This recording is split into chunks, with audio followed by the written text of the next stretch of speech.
The mainstream media really and truly showing its bias, liberal bias. Once again tonight, fame-loving attorney Michael Avenatti reportedly appeared more than 200 times. It's a lot of TV work, huh? On CNN and MSNBC, but is now, what do you know, missing in action from both networks after his arrest on felony domestic violence charges last week.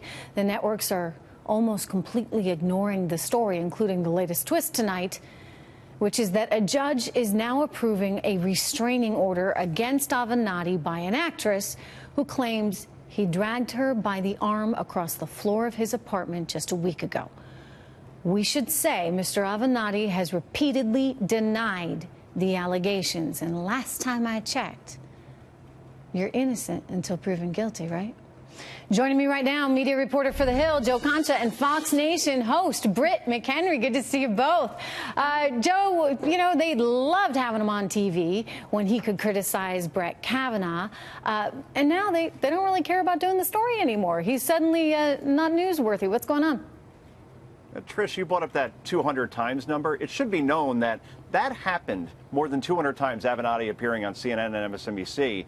In a 6-month period. We're not talking over years. He was on sometimes twice, 3 times a day on those networks, just going back and forth between the two buildings.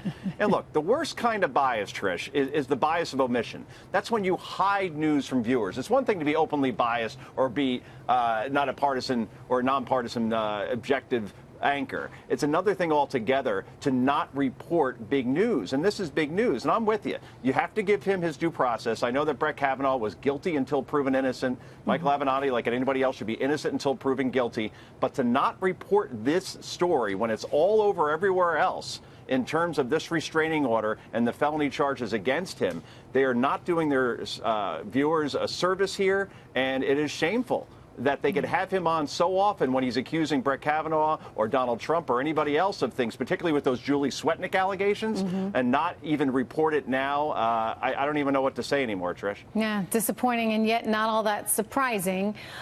Britt, you know, there are some out there that say, well, this is somehow kind of, you know, poetic justice or karma or whatever. Again, I would reiterate, look, you know, the country we live in, you are innocent until proven guilty. But it certainly, I suppose, doesn't look good, right? I mean, here's the guy who, like, accused Brett Kavanaugh of all kinds of things, went after Donald Trump. And don't forget, I mean, one of his witnesses, a couple of his witnesses didn't even pan out. His clients, you know, took back what they said. So, Britt, what's your take? Yeah, Julie Swetnick, who NBC put on primetime news without corroborating any of her sources. Senator Chuck Grassley recommending both of them, Michael Avenatti and Julie Swetnick, to the Department of Justice to have more investigation there. But then when this happened, when the news first broke almost a week ago, I actually watched CNN and some other networks to see if they would discuss it in their primetime lineup for about 20 minutes. I saw nothing. I think it's shameful. Wow. And you know what, also, too, Trish, I have someone in my family who suffered from domestic violence, very personal side. I saw the pictures. I saw her pain.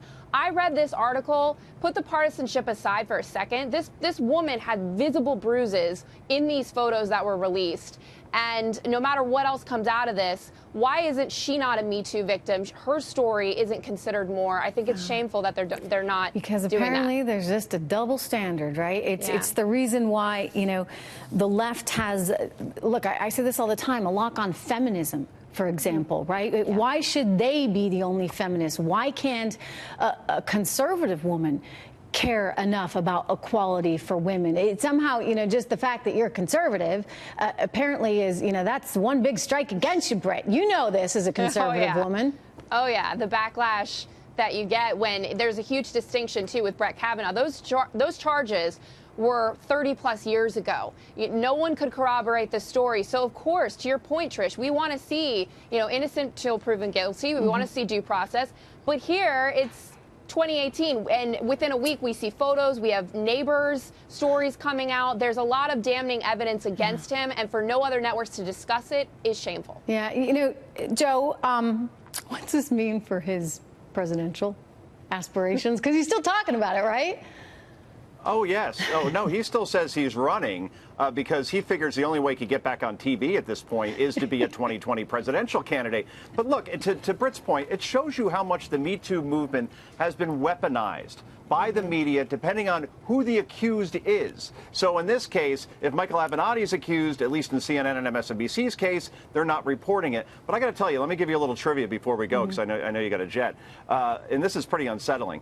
Looked up Avenatti before just for another reason, and I saw that he was born on the same exact day and year as I was. In other words, February 16th of a year that will not be disclosed. I get John McEnroe and the Olsen twins on February 16th. You were born on December 13th, I looked up. You get Taylor Swift, Dick Van Dyke, and Mary Todd Lincoln. So much better. Talk about being born under a bad star. You do some weird research, I gotta say. Yeah, Google's my friend. Hey, I love the listen, Google machine. It's really good to see you, as always. Happy Thanksgiving.